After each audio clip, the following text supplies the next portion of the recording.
Bayangkan, setiap hari kamu dihina. Setiap hari harga dirimu diinjak-injak. Bukan karena kamu salah, tapi karena kamu dianggap tidak berharga. Ia seorang CEO, punya kuasa, uang, dan jabatan. Sementara wanita ini hanya seorang supir yang tak pernah dibela siapapun. Namun tak pernah terlintas di benaknya bahwa orang yang paling sering ia rendahkan adalah orang yang kelak akan menentukan apakah hidup dan karirnya akan runtuh atau selamat.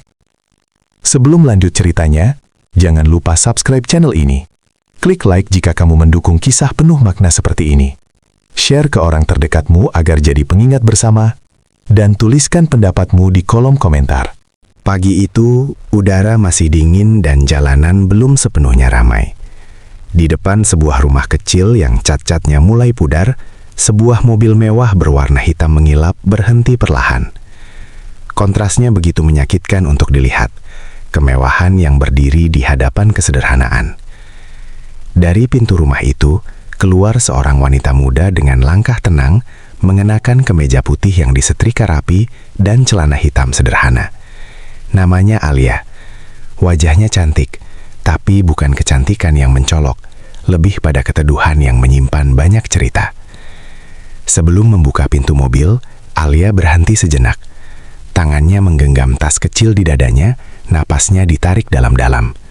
Bukan karena lelah, melainkan karena ia tahu, begitu ia duduk di balik kemudi, hari ini akan kembali menjadi ujian bagi hatinya. Bismillah, bisiknya lirih, hampir tak terdengar, seolah ia sedang menguatkan dirinya sendiri. Ia bukan tak ingin bekerja di tempat lain, ia bukan tak punya pilihan. Tapi Alia memilih berada di sini, di kursi sopir, karena ada alasan besar yang tak seorang pun ketahui. Alasan yang membuatnya rela menundukkan kepala, menelan hinaan, dan menahan air mata setiap pagi.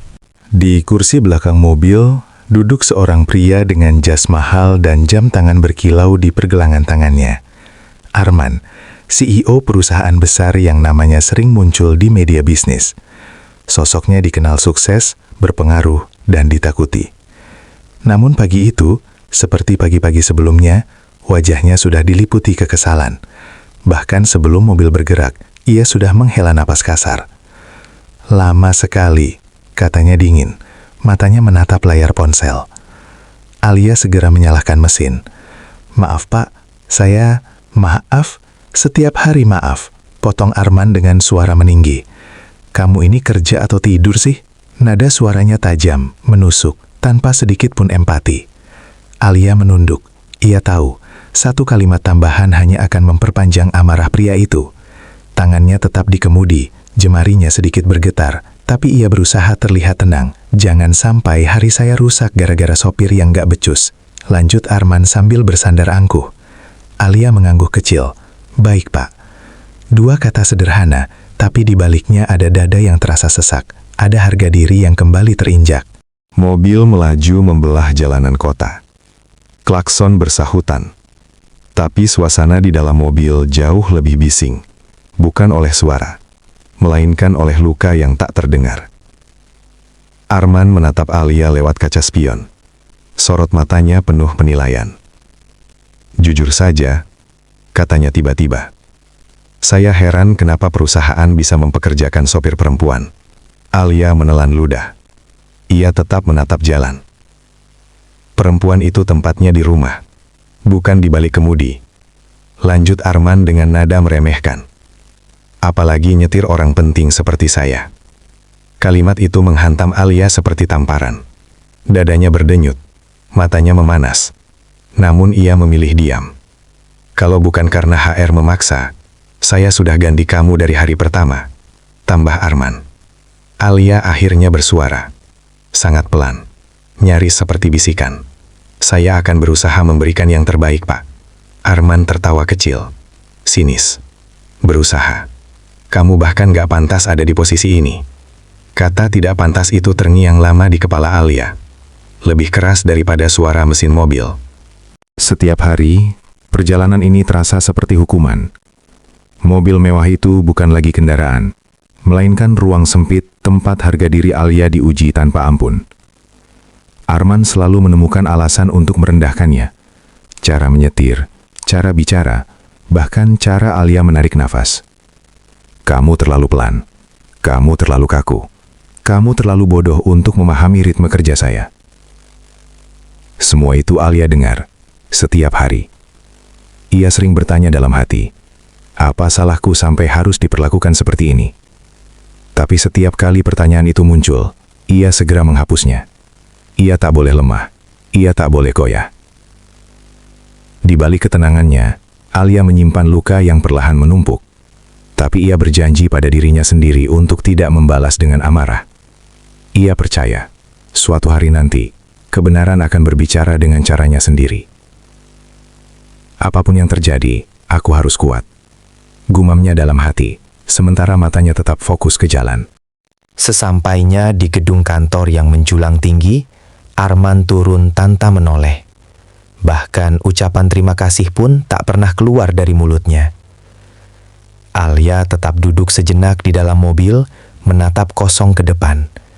Napasnya terasa berat. Ya Allah, bisiknya, suaranya bergetar. Malam-malam Alia sering diisi tangis yang tertahan, bukan karena ia tak sanggup, melainkan karena ia terlalu lama menahan segalanya sendirian. Namun setiap pagi, ia kembali mengenakan pakaian rapi dan senyum tipis, seolah tak pernah terjadi apa-apa. Ia tahu perjuangannya belum selesai. Ia tahu hari ini hanyalah awal dari rangkaian luka yang harus ia lewati. Tapi di dalam hatinya tersimpan keyakinan kuat bahwa kesabaran ini bukan tanpa tujuan. Sedikit lagi, katanya pada dirinya sendiri, aku harus bertahan, apapun yang terjadi. Hari-hari berikutnya berlalu dengan pola yang sama, seolah waktu berputar tanpa ampun bagi Alia. Setiap pagi, mobil hitam itu kembali berhenti di depan rumahnya. Setiap pagi pula, Alia kembali mengenakan wajah tenang yang dipaksakan. Namun di balik ketenangan itu, ada rasa cemas yang selalu menyelinap. Begitu Arman masuk ke dalam mobil, aura dingin langsung memenuhi ruang sempit itu. Kamu tahu nggak sih betapa mahalnya waktu saya? Ujar Arman suatu pagi dengan nada tajam. Alia mengangguk pelan. Saya tahu, Pak. Kalau tahu, jangan bikin saya terlambat. 1 menit saja bisa rugi miliaran. Alia ingin berkata bahwa ia sudah berangkat lebih awal, bahwa kemacetan bukan kesalahannya. Tapi ia memilih diam. Ia belajar bahwa diam adalah satu-satunya cara bertahan di hadapan kekuasaan yang tak mau mendengar. Suatu hari, hujan turun deras. Jalanan licin, pandangan terbatas. Alia menyetir dengan sangat hati-hati. Tangannya mantap di kemudi, matanya fokus ke depan. Namun kehati-hatiannya justru memancing amarah Arman. "Kenapa pelan sekali?" bentaknya. "Jalannya licin, Pak. Saya tidak ingin mengambil resiko," jawab Alia dengan suara tertahan. Arman mendengus. "Resiko? Kamu ini sopir atau penakut?" Kalimat itu menusuk. Alia menarik nafas dalam. "Keselamatan Bapak tanggung jawab saya." Arman terdiam sejenak, lalu tertawa kecil penuh ejekan. Perempuan memang terlalu pakai perasaan. Hujan di luar makin deras, seakan ikut menangis bersama hati Alia yang perlahan retak. Di sela-sela perjalanan, Arman sering menerima telepon penting. Nada suaranya berubah total, ramah, sopan, penuh senyum. Setelah telepon ditutup, wajah itu kembali dingin saat menatap Alia. "Belajar profesional ya," katanya sinis. Alia menoleh sedikit lewat kaca spion. "Maksud Bapak? Jangan bawa perasaan ke pekerjaan. Kamu dibayar untuk menyetir, bukan untuk merasa." Kalimat itu membuat dada Alia sesak. Ia ingin berkata bahwa ia juga manusia, bahwa ia juga punya hati. Namun kata-kata itu hanya berputar di pikirannya, tak pernah keluar dari bibirnya. "Baik, Pak," ucapnya akhirnya. 2 kata itu kembali menjadi tameng, menutupi luka yang semakin dalam. Setiap malam, Alia pulang dengan tubuh lelah dan hati yang lebih lelah lagi. Ia duduk di tepi tempat tidur, menatap kosong ke lantai. Kadang air mata jatuh tanpa suara. Kadang ia hanya tersenyum pahit. Kenapa harus begini? Gumamnya lirih. Namun, setiap kali keinginan untuk menyerah muncul, bayangan masa lalu dan tujuan besarnya kembali menguatkan langkahnya. Ia mengingat janji pada dirinya sendiri, bahwa semua ini akan terbayar, bukan dengan balas dendam, tapi dengan kebenaran. Aku tidak boleh mundur, katanya pelan. Belum sekarang. Dan keesokan paginya, ia kembali berdiri tegak, seolah luka itu tak pernah ada. Memasuki hari ke-6, ketegangan di dalam mobil semakin terasa. Arman tampak lebih sensitif, lebih mudah marah. Alia bisa merasakannya dari cara pria itu menghela napas, dari cara jarinya mengetuk kursi dengan gelisah. "Kamu sadar nggak?" kata Arman tiba-tiba. "Posisi kamu itu cuma sopir."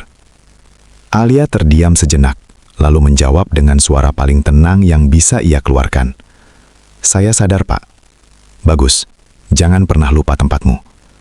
Alia mengangguk, tapi di dalam hatinya ada satu kalimat yang bergema kuat. Tempat seseorang tidak ditentukan oleh bagaimana orang lain merendahkannya. Hari itu, tanpa Arman sadari, adalah hari terakhir ia merasa berada di atas segalanya.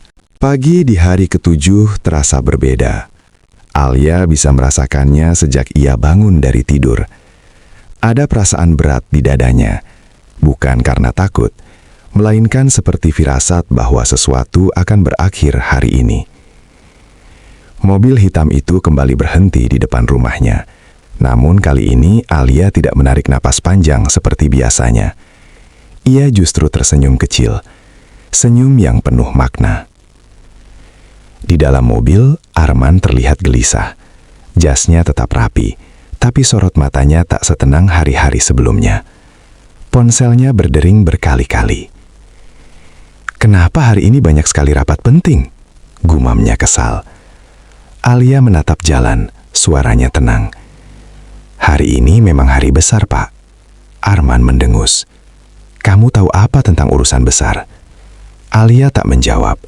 Untuk pertama kalinya, diamnya bukan karena takut, melainkan karena ia tahu waktu bicara hampir tiba. Di tengah perjalanan, ponsel Arman berdering lagi. Kali ini wajahnya langsung berubah. Tangannya gemetar saat mengangkat telepon. "Apa maksudmu ketua yayasan sudah tiba?" Suaranya meninggi. "Bukannya masih di luar negeri?" Ia terdiam lama, mendengarkan penjelasan di seberang sana. Napasnya memburu.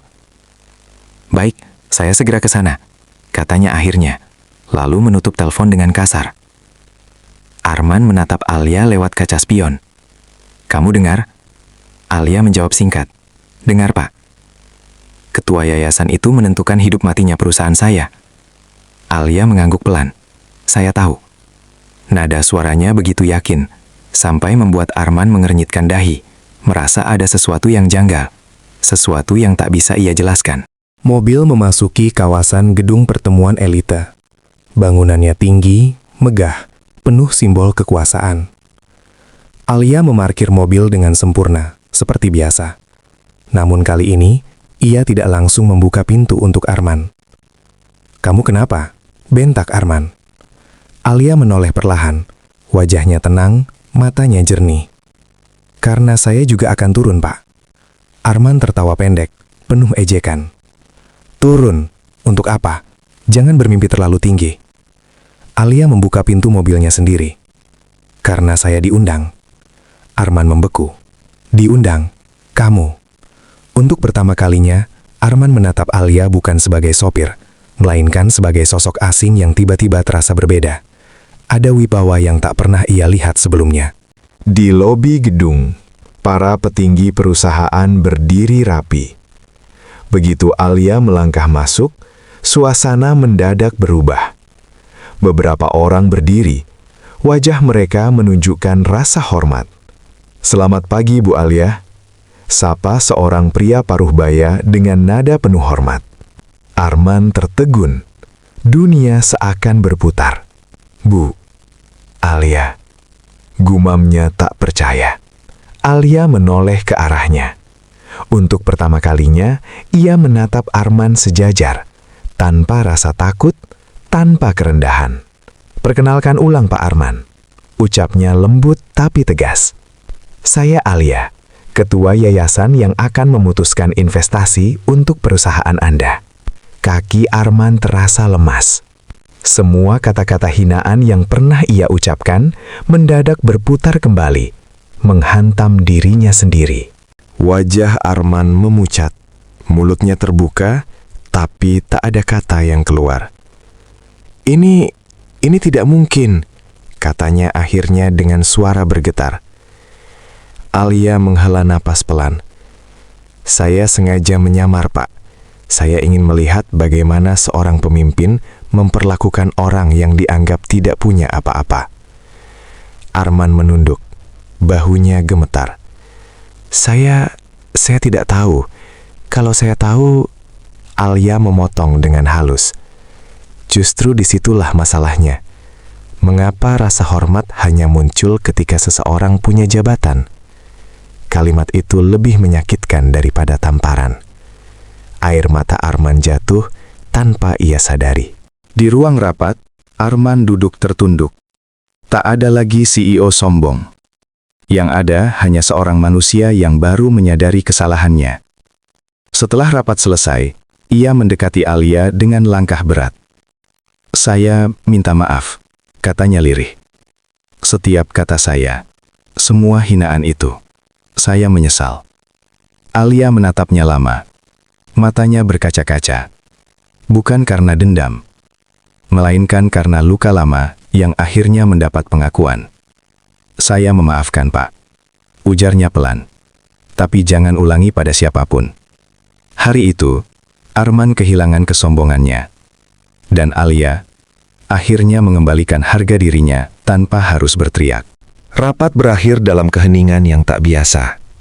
Para petinggi perusahaan keluar satu persatu, meninggalkan Arman yang masih duduk terpaku. Alia berdiri di dekat jendela besar, memandang kota dari ketinggian, sama seperti ia dulu memandang dunia dari balik kemudi. Diam, tapi mengamati segalanya. Arman akhirnya berdiri dan mendekat. Suaranya pelan, jauh dari nada sombong yang dulu. "Bolehkah saya bertanya satu hal?" Alia menoleh. "Silahkan. Kenapa Anda mau menjalani semua itu? Semua hinaan saya?" Alia tersenyum kecil, senyum yang menyimpan luka dan keteguhan. "Karena saya ingin tahu, Pak, apakah kekuasaan bisa membuat seseorang lupa bahwa ia juga manusia?" Arman menunduk. Ia tahu jawabannya. Alia kemudian mengeluarkan satu berkas dari tasnya. Ia menyerahkannya pada Arman. "Ini keputusan yayasan," katanya tenang. Arman membuka berkas itu dengan tangan gemetar. Investasi tetap diberikan, namun dengan syarat yang tak pernah ia bayangkan. "Perubahan budaya perusahaan," ucapnya lirih. Alia mengangguk. Tidak ada lagi penghinaan, tidak ada lagi diskriminasi. Setiap karyawan diperlakukan dengan hormat, apapun jabatannya. Arman menghela napas panjang. "Jika saya gagal?" Alia menatapnya dalam-dalam. "Maka dukungan kami berhenti."